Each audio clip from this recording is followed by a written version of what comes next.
The board of the Society for International Development Washington chapter, and it's my pleasure to introduce Michael Fairbanks. I have to say that about a decade ago, I read, Michael, was it your first book? Yeah, Michael's co-authored a book called Plowing the Sea, which if you think about it is kind of an odd image. But in fact, that image and that book changed the way that many of the staff in the, doing economic growth in USAID approached their task and the way they thought about it. And I'm looking around the room at many of you who work in the area of private sector development, agriculture development, value chains. And I think we all owe a great debt of gratitude for Michael for having given us the language and the vocabulary to talk about the business of enterprise development. That book, Plowing the Sea, Nurturing the Hidden Sources of Advantage in Developing Nations, was co-written, co-authored at the Harvard Business School. Michael Porter, a colleague of his, was also part of the effort.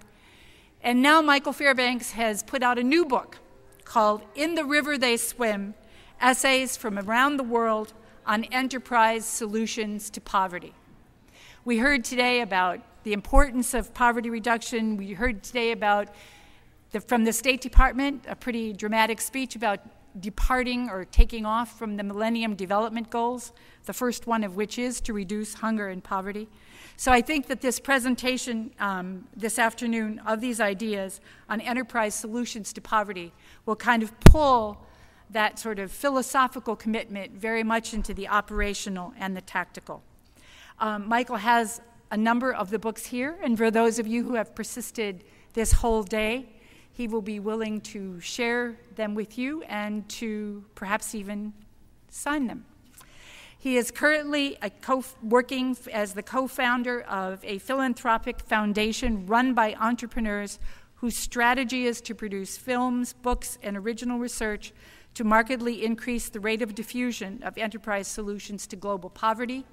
The name of the foundation is SEVEN, S-E-V-E-N, and I would encourage you to go to the website and read how that name was selected, because it's not only about enterprise and ventures, but it has a little bit other meaning as well. Michael was also the founder and chairman, and remains the chairman emeritus of the OTF group, which I actually knew was on the frontier, wasn't it? A strategy consulting firm based in Boston, and the first venture-backed U.S. firm to focus on developing nations. Like many of you, including me, he was a Peace Corps volunteer, in his case in Kenya. So without any further ado, let me introduce Michael Fairbanks and his talk on following on his new book, In the River They Swim. Thank you.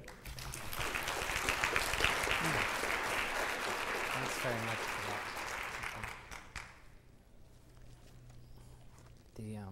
I think I'm going to start down here if we can manage it. If we get some feedback, I have to go back up there, get back on my leash. Emmy is so funny. She came up to me earlier and she said, "Oh, so you wrote Plowing the Sea a decade ago, and now you wrote In the River They Swim. So what's your next water-based book going to be about?" And the other similarity about the two books is inside there's a little inscription. And in the first book, it's a quote by Frantz Fanon, and sometimes it's attributed to Martin Guerra, both, as you know, Caribbean socialist reformers. And in that book, it said you have a choice.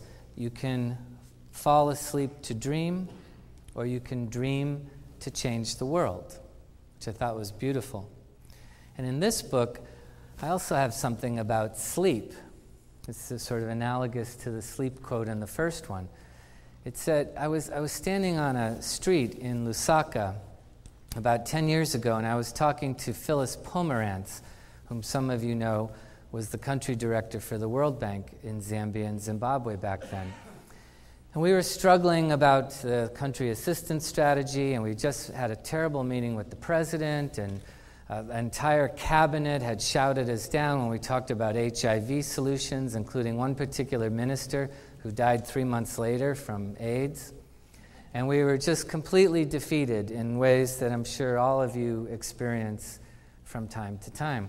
And a copper miner, an out-of-work copper miner, walked by, and he was standing next to me, and he was sort of listening in on our conversation. And all of a sudden, he blurted out in just perfect English this beautiful phrase. He said, "The poor can't sleep because their stomachs are empty. The rich have enough food, but they can't sleep because the poor are awake." And then he just moved on. And I was like, who was that guy? I'm like, "Phyllis, hand me a pen before I forget that. Hand me a pen. I got to write that down." Because every word was exquisite. It was just perfect. But like the image that Larry showed earlier of the woman and the Scot with the mustache and the craggly old hag, I guess that's my interpretation. That little poem that the copper miner said has multiple interpretations. And depending on how you hear it, it says who you are. Right? The poor can't sleep because their stomachs are empty. The rich have enough food, but they can't sleep because the poor are awake. Now, how did you hear that? Is anybody brave enough to raise their hand and say, how did you hear that? What did you hear? What meaning do you attach that the rich can't sleep because the poor are awake? What meaning do you attach to that? I know it's the end of the day, but that's why I'm digging deep here. Is that a good photo? Is that good?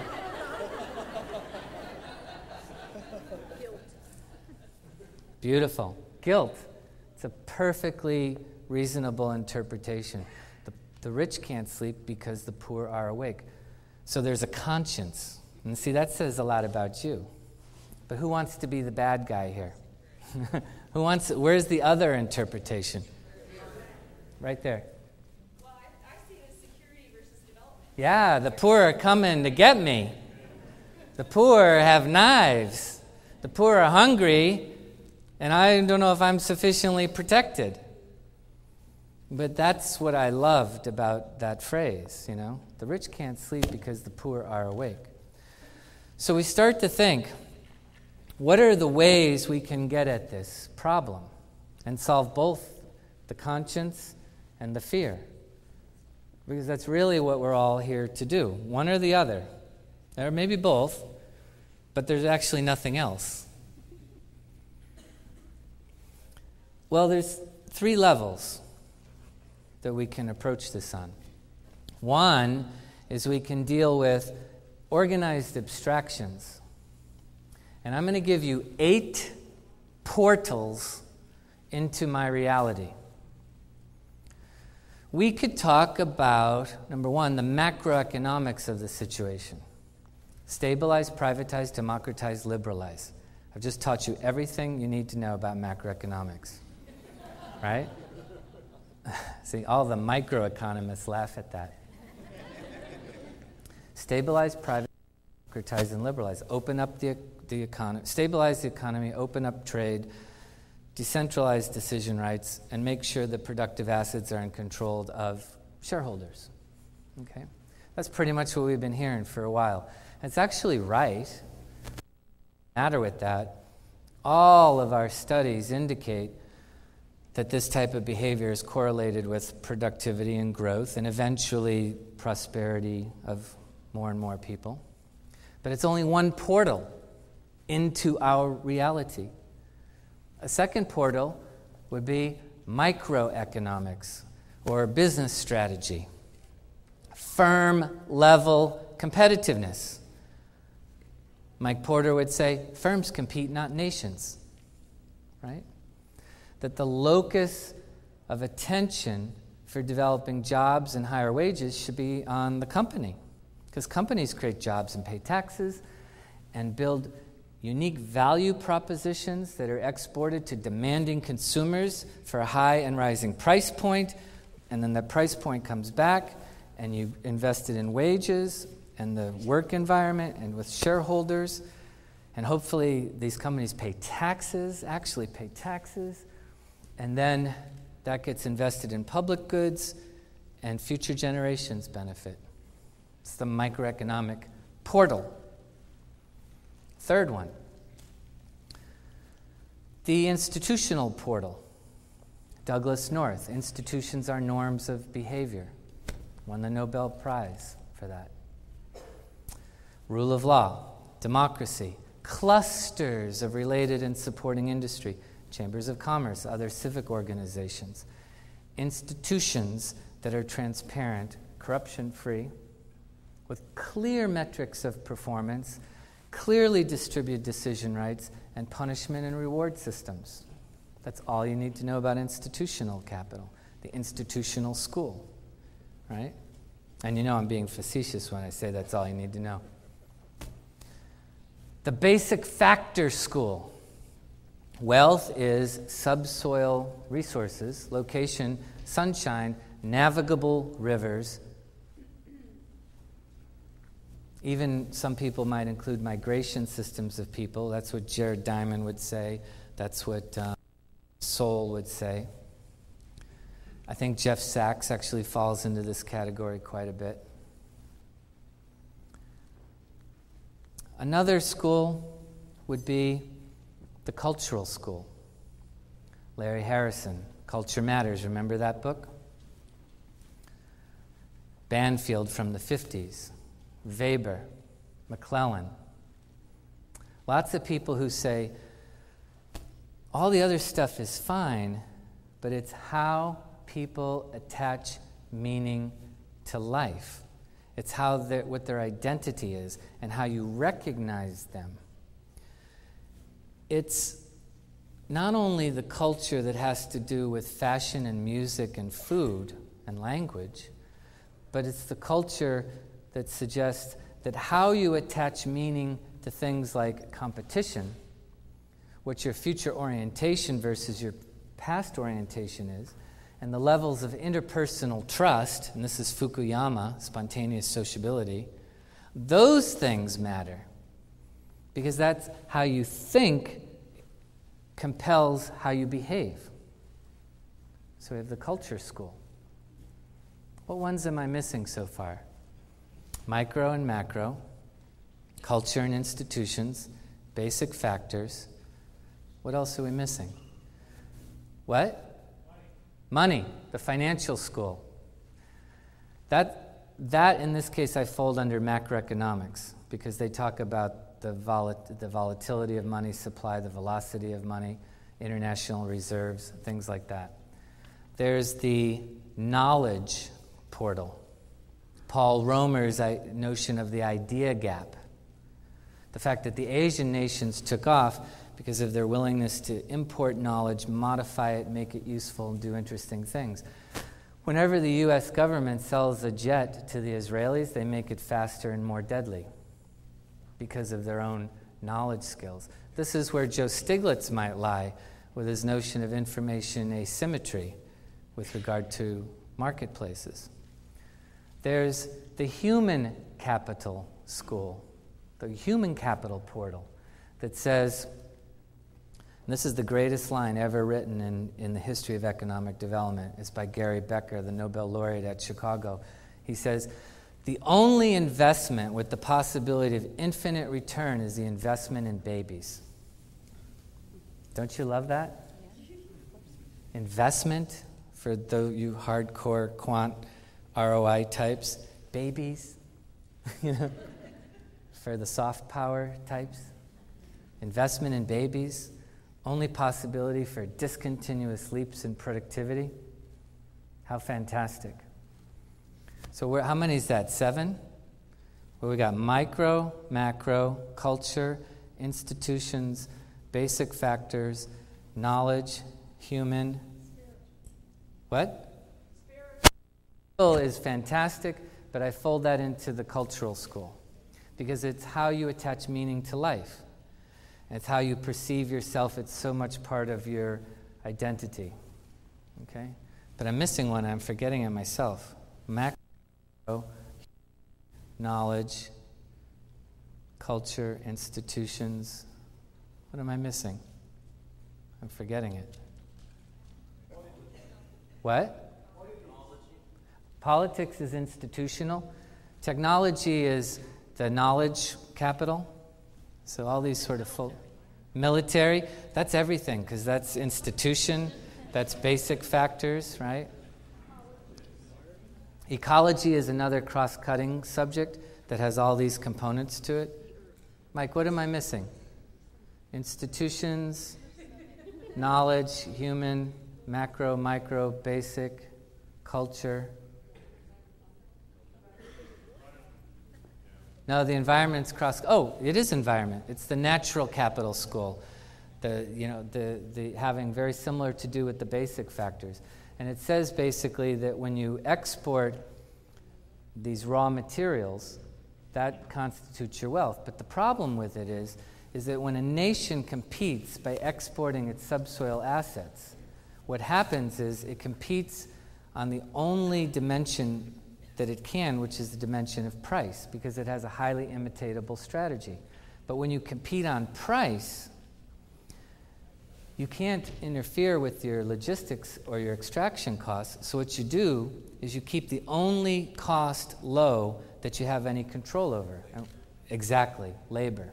Which means the more you export, the poorer you get, which means the only competition you're in when you're in that school is to see how poor you can get for how long before your society disintegrates, which is basically the South American and African strategy.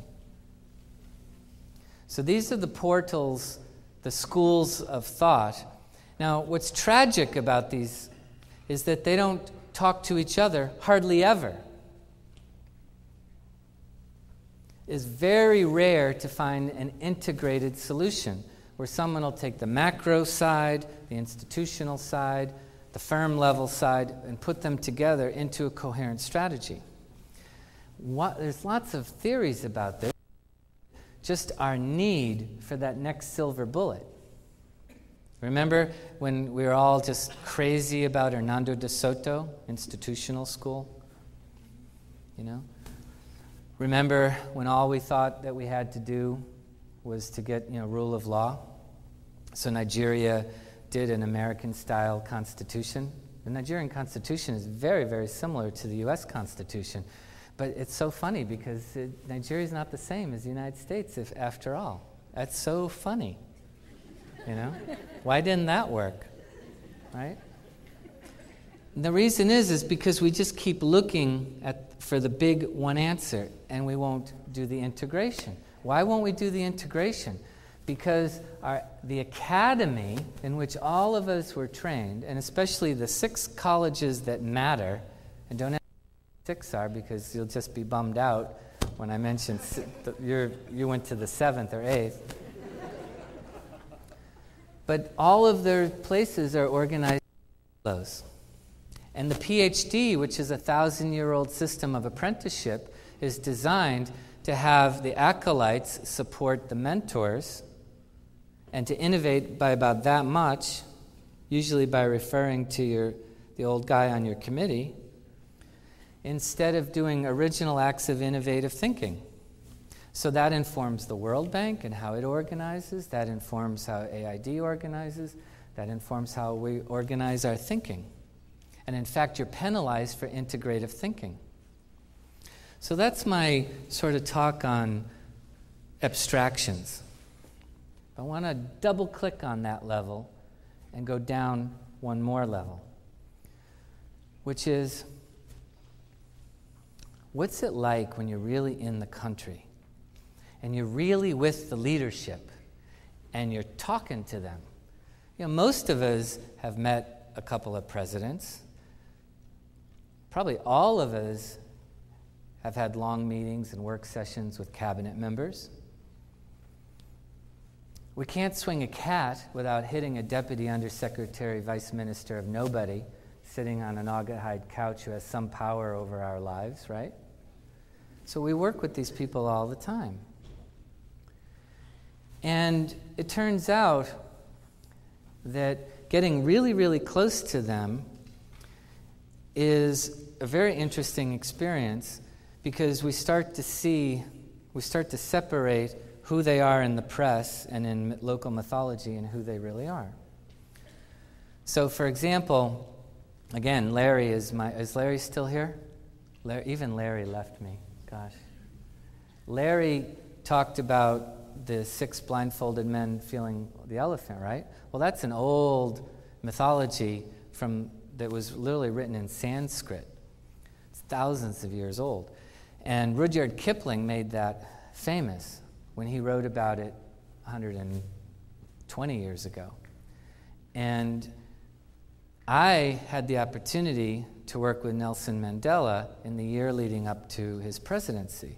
And the very first time I ever met him, I was instructed to call him Matiba, which seemed awfully presumptuous. We go into the old Shell office building in downtown Johannesburg, and we're ushered into his office. He's so much taller than I expected. He's really funny. He's very punctual. He's very gracious. And I sit down and I start talking about the kinds of things that I think I might be able to help him to do to inform his strategy. And he's explaining, I've got 14,000 regulations in this economy that need to go. I gave my first speech after I won the election, and a little old lady marched day and night into the Capitol because she thought that now that a black man is the president, all the old ladies were going to get refrigerators.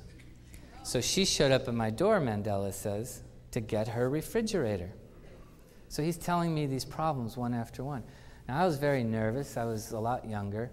I hadn't met that many people like him, nobody like him. So I thought long and hard, how do I get him to remember me? I don't know if I'll ever see him again. I know I'll remember him. I'm not sure he'll remember me. So I told the Rudyard Kipling story. I said, well, when you talk about government and private sector, it's like the blindfolded men feeling opposite ends of the elephant. And I went through the whole story, and he looked very disturbed. And I thought, oh my gosh, I'm insulting Matiba with elephant imagery, to this august African. What the heck am I talking about? And he thinks long and hard, and I finish, and there's this long silence, and all of a sudden Mandela says, boy, I sure hate to think what I'm feeling underneath that elephant.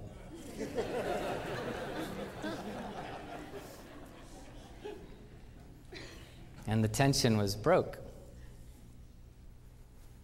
Excuse me for name dropping, but I hope you find these a little bit entertaining and insightful. But years later, I was working with Fujimori, and we came off an airplane. We had gone into the coca growing regions, and he had stopped to hand out T-shirts to the poor children. And we flew back on his helicopter, and he fell asleep on my shoulder. And it's like Fujimori's asleep on my shoulder. And I'm trying to get my camera out. I'm trying to go like this. And I finally got it out, and I went like this, So I have this really cool picture of Fujimori asleep on my shoulder wearing, traditional garb. Well, we landed in Lima, and he said, do you want to go up into the barrios and really see Lima? And I said, yeah. So he motions to a guy at the head of his convoy, and he says, I want your truck. And the guy's like, what, And Fuji gets into the driver's seat, and I get in the passenger seat, and he just drives away. He leaves his bodyguards, the military, the convoy. It's just him and me. And we're screaming through the streets of Lima, and we're headed up to the poorer areas, and we come to a red light. And this was fascinating for me because all these people are walking by the car, just like literally hundreds. And I'm there with the president of the country. And everyone's looking at him and just walking by, and just looking at him and just walking by. But nobody thinks it's him. Because how could President Fujimori be driving the car? Then all of a sudden a little boy walks by, and he looks at him, and because he has no thing, what would you call it, any sort of preconceived notion, and he looks in the car and he goes, El Chino! El Chino! And everyone's like ignoring the kid and just pulling the kid. The kid's like, El Chino! And they're like dragging the kid away. And no one would believe it was him, So we're stopped at the red light, and I said to him, Mr. President, I thought I would make him laugh, but he didn't laugh. I said, I have to ask you a question. You just fired the Supreme Court. You just sent every congressman home. You just performed the famous autogolpe. Remember that? The auto coup? He had a coup d'etat on his own government. And yet you're the only man in Lima who stops at a red light. I thought that was funny. And he just looks at me. And he goes, that was the time for action, but now is the time for law. I was like, oh my God. Where's a pen? Where's a pen? I got to write this down, This is so amazing. This is like history. Because, every capital of Latin America, La Paz, Bogota, everywhere you went, necesitamos Fujimori, Everybody thought he was the answer for all of Latin America. Remember? And this story would have made the perfect story, the perfect ending to a perfect experience, except Fujimori then hit the accelerator and went through about 5 red lights. In reality and metaphorically, as we all know. But this is the second level of experience that we all fit into, right? It's that personal, like we've left abstractions behind and now we're with the people. From presidents down to the campesinos, down to the village people. And most of us have had this scope of experience. But now let's double click again and go down to this other level. This other level, which means we're not just dealing with abstractions anymore, and we're not just dealing with the kind of go see the people and have a conversation, but there's this level where we're on the ground and we're working. We're elbow to elbow. We're doing something. How many people here are ex-Peace Corps? Oh, good. Oh, it's a lot. Wow.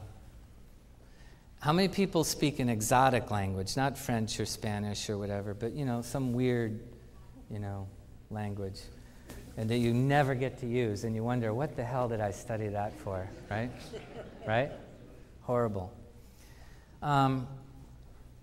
There's this level on the ground, and here's where I get concerned, because sometimes in aid work, we have what we refer to as this over-responsibility, under-responsibility dynamic. We just get a budget, we just get a team, we go into the country, and we're going to help. Remember when we got accepted to the Peace Corps, right? There were 2 types of volunteers. There was the traveler, who just went there like to smoke dope and get laid and have a good time and didn't get into medical school. Maybe if Peace Corps is on my resume, then I can go. Didn't get into AID. Maybe if AID is on my if Peace Corps is on, maybe I'll get into AID. Remember those days? It's the romantic. I'm going to save the world. I'm going to help people. The chief will give me his daughter. They'll name a constellation of stars after me. Now, 2 things happen to the romantic. You either crash and burn in your own flames and go home, or you turn into the traveler type, right? So how many completed their entire stay there? Exactly. So you know what I'm talking about. How many went for 3 years? Yeah, okay. So you're the dogs. But there was this over-responsibility. There was this notion that we were the redeemer, we were the redeemer, we were the redeemer. People would see how good our intentions were, and they would be willing to be guided by us, and they would value us. But they almost never did. Maybe you made friends, and probably you had fantastic stories, and you learned to tell them well, again and again and again over the years. Especially to those people who always come up to us and say, oh, I thought about the Peace Corps, I wish I did the Peace Corps, because you get that all the time. But there was this over-responsibility. Then when things didn't work, we go the other way, to under-responsibility. Well, people are corrupt there. Well, we didn't get enough support. Well, if those people don't want to help themselves, why should I be trying so hard? Well, and we all know the stories we tell. So we're over-responsible and under-responsible. And then we get psyched about the new assignment. We're over-responsible, we're under-responsible. And we're psyched about a new administration. We're over-responsible. And then someday, soon. Is this familiar to you? So what we have to figure out is, how do we enter the experience of the poor, never claiming that we can be poor, never claiming that we can really know what they're doing, realizing that we get to go home and they don't. And how do we help in that way? Well, the answer is, we know that sentimentality and massive infusions of aid capital don't work. We know that. I know we know that. We also know that most of us in this room have a heart for the poor. What I want to know is, do we have a mind for the poor? Are we able to put the locus of responsibility for their own future, the responsibility, on them? Are we willing to mellow out that over-responsibility and the under-responsibility and just go in there on an even keel? There's going to be an op-ed by President Kagame in the Financial Times on Thursday or Friday. And it literally says, and this is where I'm getting the language from, a mind for the poor. And he starts off by talking about Dambisa Moyo's book, Dead Aid, which everybody here knows about. Dambisa is a very smart, very good person, very class act, very self-effacing. She's the real deal. But she's been called pernicious by Jeff Sachs. She's been letters by the one organization to discredit her, even disgrace her. And what President Kagame is going to say in the op-ed piece is, what's the fuss about? I always thought the idea was to end aid. I thought that was the idea. When to end it, how to end it, that's the idea. Sure, she's a little aggressive. 5 years, end aid, call a country, say in 5 years your aid's over. Yeah, that's aggressive, that's too much. But the discussion was always supposed to be, how do we end aid? What are we doing to end it? Let's not parentalize these countries. Let's not be over-responsible for them. Let's end it. It's going to end. Let's pick a time. Let's do what it takes. Let's put the locus of responsibility where it belongs. And I heard some of that talk this afternoon, which is the first time in my life being with this many development people where there was any consideration to that. But the question is, it's never going to be, do we have a heart for the poor? The question's always going to be, do we have a mind for the poor? Can we really look at them as equals? Just because they're poor doesn't mean they're less than us. We all know that. But sometimes we don't feel that, you know? Sometimes we got into this because we were the romantic, not the traveler. Maybe we haven't had enough over-responsibility, under-responsibility experiences yet to realize this weird pattern we're in. I'm in it all the time myself. I fight it, this instinct every day. Well, I don't want to be commercial with you, but the reason we wrote the book, and it's called In the River They Swim, is because I love water themes.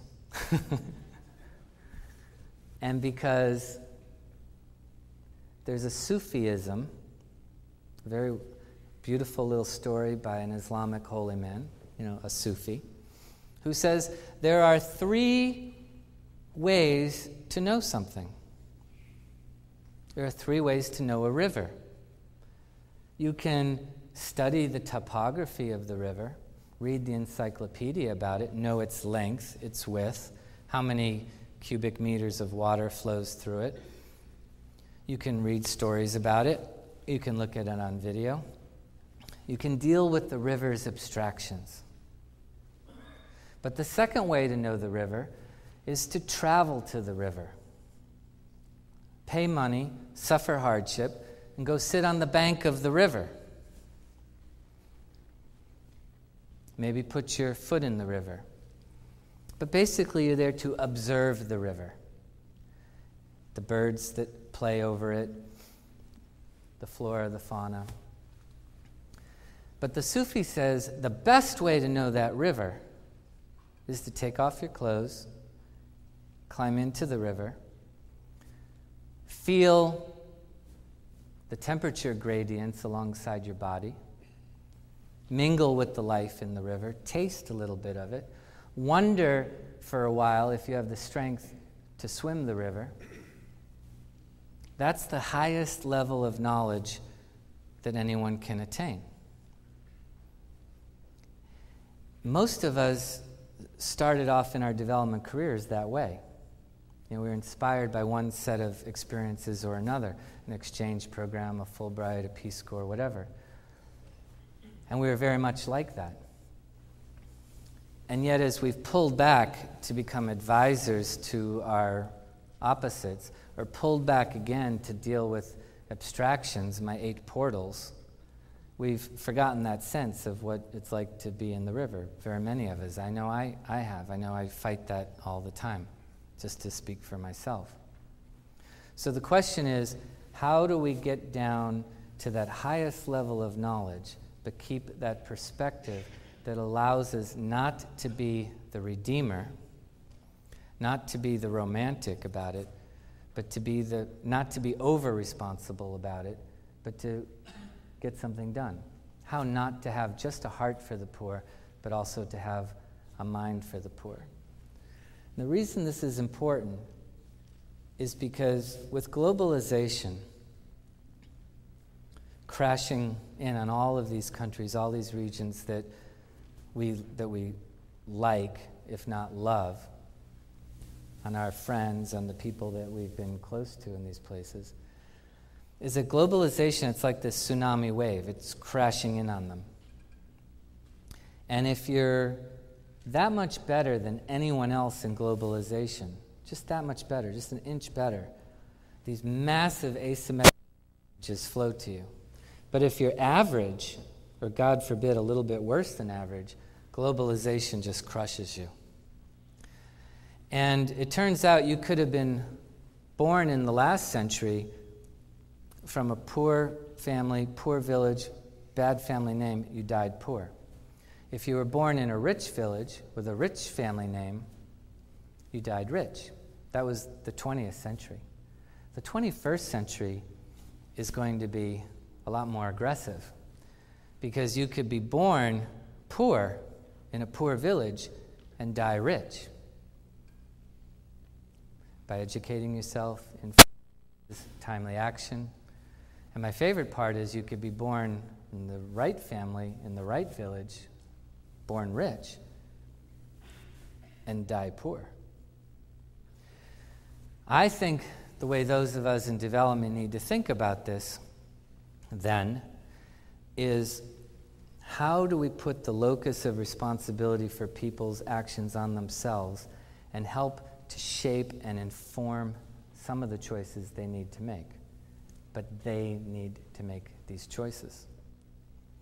In this op-ed piece by Kagame, he goes on to say that Ashraf Ghani, whom somebody mentioned earlier, said in that same book, Fixing Failed States, that aid destroys the sovereign relationship between a democratically elected leadership and its people. Ashraf Ghani is one of the smartest people I know. PhD in anthropology, leader of the Social Development Group at the World Bank, chief operating officer of a new Afghanistan, partial architect of the only constitution in human history that integrates democracy, women's rights, and Islam. That's a smart dude. But he says that aid, because we don't have our minds right, because we're over-responsible, too abstract, that we have a heart, but we view sentimentality and massive infusions of aid as the tools, is literally severing the sovereign relationship between leadership, often democratically elected, and poor people. So this is a really big deal. This is a really big deal. Where I think we need to think about these things, if we get our minds right, our actions will follow. If we get the paradigm right, frame our existence in it, take strategic actions that are consistent with that, we'll get a good outcome. And I think with a new administration, that's often a problem. The good news is we don't have that much money. Right? Who was it? It's variously attributed to Mark Twain and Emerson and so many other people who said that if you hold a hammer in your hand, every problem looks like a nail. Does anybody know definitively who said that? Who it? Abraham Maslow. It was Maslow? Okay, wow, that's a good one. So what happens, what does every problem look like when all you hold in your hand is a checkbook? You know? Then what does every problem look like when all you're holding in your hand is a checkbook? I'm seeing the numbers being thrown around now. They're getting bigger and bigger, and the world's getting poorer. Instead of the over-responsibility, under-responsibility loop, what I think we really need, and I put myself in this category, I'm not attributing it to you and not to me, it's got to be with all of us, is an incredibly deep introspection about who we want to be, what mistakes we've made,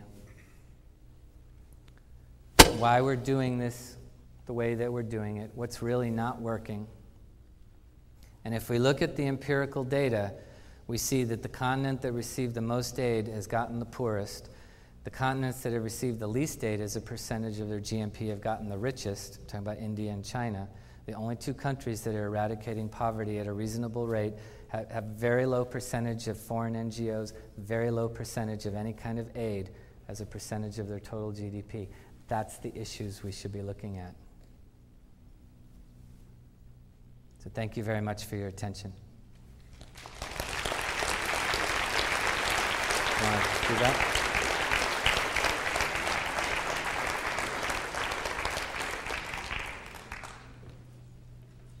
So we have a little bit of time for Q&A for Michael. If there's interference with it. And I think he's thrown out some pretty provocative ideas about what it is that we do as development professionals, and certainly part of the SID conversation. Any cues? Everybody's tired and thoughtful. Who's doing enterprise solutions to poverty, private sector development work? Because I'd like to give you. Who's doing it? Oh, you're so far away. Is that where they sit, you people? Okay. Question back there. Come on up. I want to give you this. No, now you're shy. I made you shy. Oh. So. Who's doing private sector development? Okay, there you go. Questions? I'm going to hand these out while we talk. Question over here? Now I understand Johanna's problem. It's really hard to see in the light. Yeah. Who wants a book? Okay. Do you want it because you anticipate a lovely reading experience, or because it's free? Because I don't want to be over-responsible for your... I think by giving out the books, you may be breaking the relationship between the reader and the publisher. Oh, there you are. I'll do that. What did he say? Why are you clapping? By giving away the books, you may be breaking the relationship between the reader and the publisher. That's really good. Now sit down. Well, No, stand up. let me ask my other question, actual question, which is that I actually think that most of what you said makes a lot of sense. But my question is, if you follow this paradigm and accept the issues that come with over-responsibility and under-responsibility and the cycles of dependency that come with foreign assistance, isn't everybody in this room out of a job in the next couple of years? Not my problem.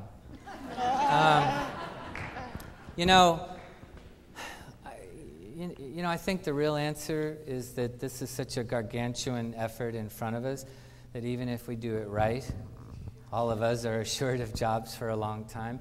But the point is we need to do it right. I personally did a calculation for the government of Rwanda this year, very recent, where I looked at all of the foreign aid there and what happened to the money and looked at the impact. And I'm comfortable saying at least 80% of it hit Rwanda. If you look at consulting salaries and procurement issues and stuff that was promised and that showed up on official data but never showed up, that's a nasty little statistic.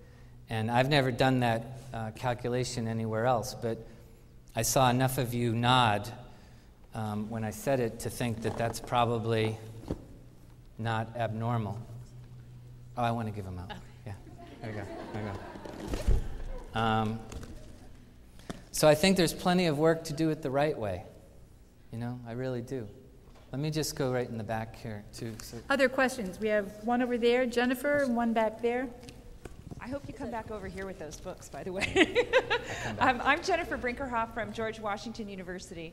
I have a suspicion that you calculated how you would do your presentation so that you would get questions that would cover the material that might have gone into the presentation. So I'm going to be your cooperative audience member and Ladies and gentlemen, my sister Lauren. So I'm going to ask you the obvious question, which is, okay, all of this is very interesting, but what do you do? You haven't told us, what do you do? Well, and so I want a copy of the book so I know better. All right, that's all right. I'll take a long walk. It gives me time to think of an answer. There we go. Thank you very much. Okay, thanks. Here.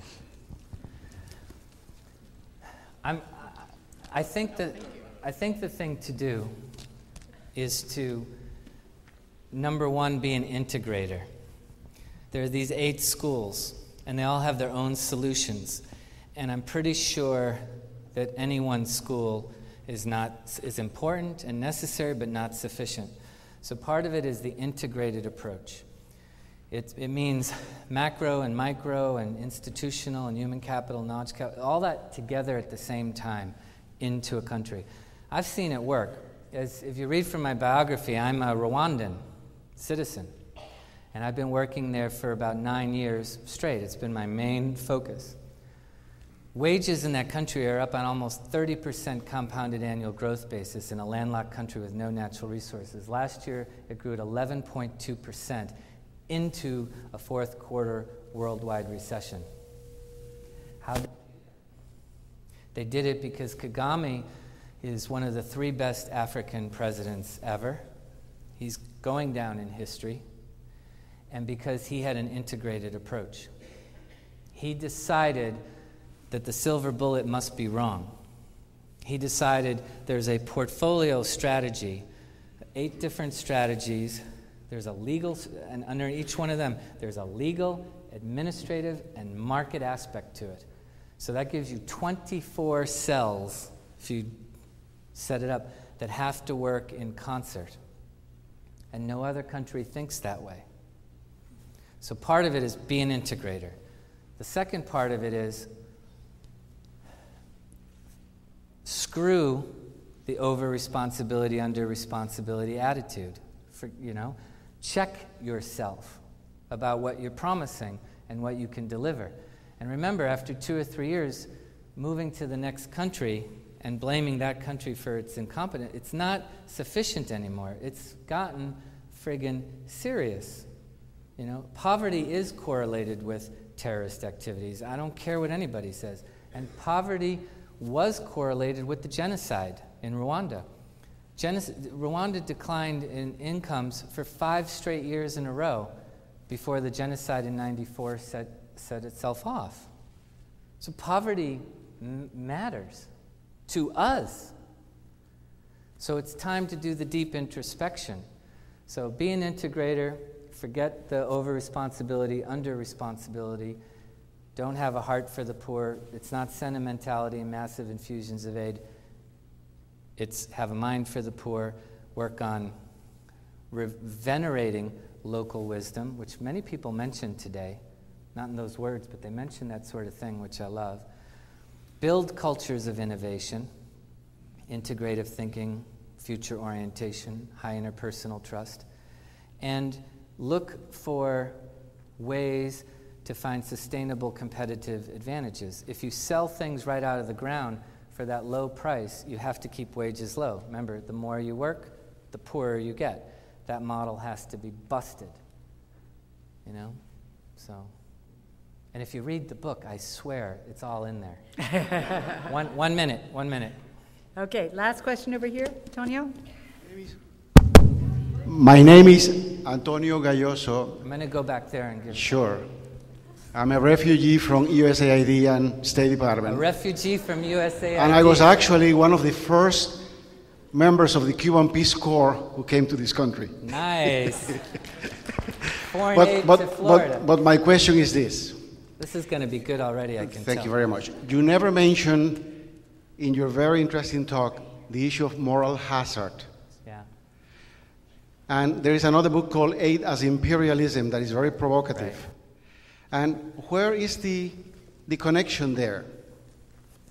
Are we engaged in this exercise of foreign assistance, us, the Europeans, us, etc., as a means of domination, control, as a means of security, or following a romantic sense coming from the past? I mean, I think the answer was so explicitly embedded in your question, you know, and beautifully so, yeah.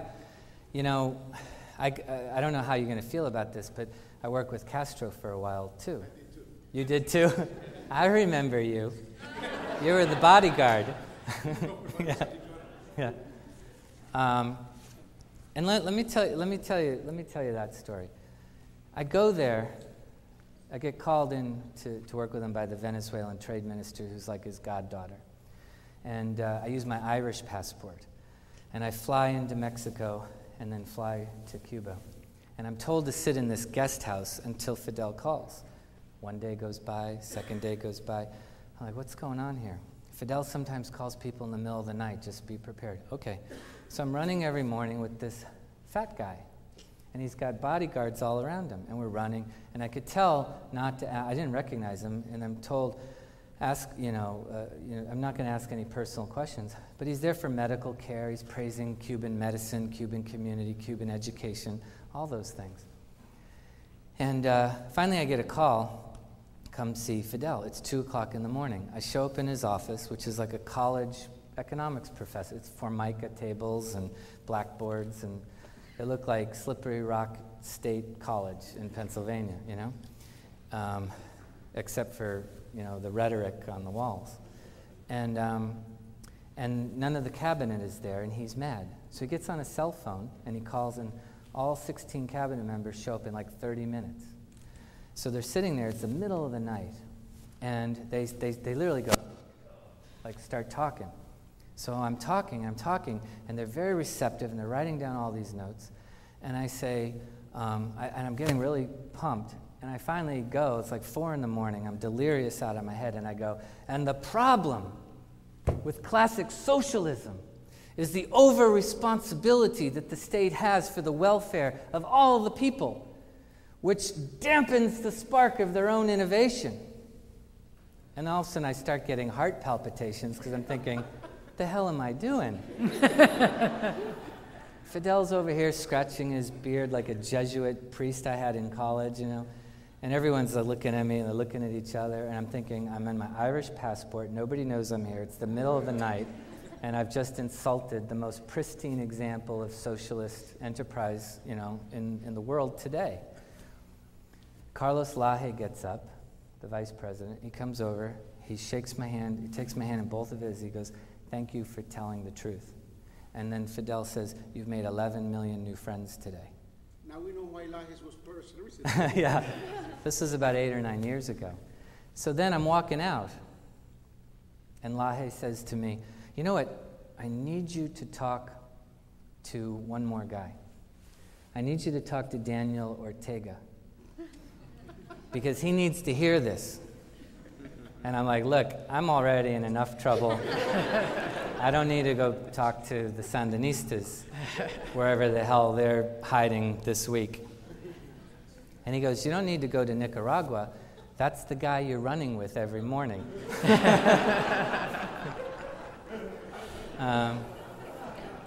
Which shows that opportunity it can be found at any That's point. right. That's right.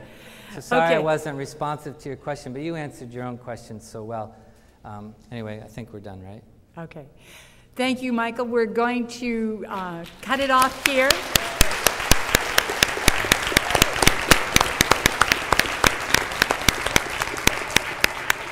And I would invite you to stay for the reception, which will follow just outside after a few closing words from our president, Betsy Basson.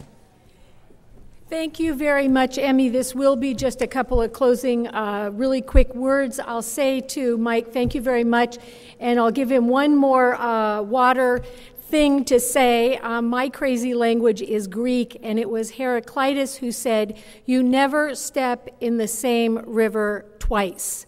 And I think that's why we all love our work so much, because it may look the same, it may feel the same, it may seem the same, but it actually is always different. So whatever we do, wherever we are always trying to figure out, how do we make it work this time? I think the common thread really today was, and it started that way with our keynote speaker, Michael certainly took us there, and that is that the change, really the innovation, is in the people that we're working with and for, and we are really change agents. It's been a great day, and I want to thank all of you for being here. I want to thank everybody who helped make the day a huge success. That would be the Conference Planning Committee,